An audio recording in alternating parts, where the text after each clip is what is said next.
السلام عليكم، أنا أحمد العيدي، أخصائي تركيبات وزراعة الأسنان في عيادة وايت أند برايت. تكملة للإجابات للأسئلة اللي جاية لنا على الصفحة. واحد من الأسئلة كان بيتكلم على زراعة الأسنان للحوامل، هل في ضرر ليها ولا لأ؟ الحقيقة عملية الزراعة نفسها ما فيش منها ضرر، وخاصة لو احنا عملنا في الجزء اللي بنقول عليه safe trimester اللي هو بيكون من 3 ل 6 أشهر. دي أكتر وقت ممكن احنا نعمل فيه أي عمليات الأسنان أو أي حشوات للحامل من غير ما يكون عندي فيه complications أو مشاكل.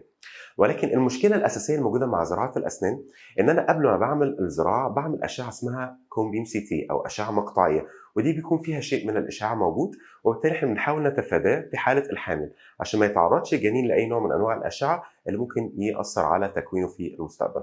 لكن غير كده مفيش عندي اي مشاكل خالص في العمليه نفسها بتاعه الزراعه. وهيبان عندنا في الفيديوز اللي جايه على ان قد ايه كلمه او عمليه زراعه الاسنان حاجه بسيطه، مش حاجه بالضخامه اللي احنا متخيلينها دي. تابعونا ان شاء الله في الفيديوز اللي جايه وهنعرف اكتر ان شاء الله عن خطوات زراعه الاسنان.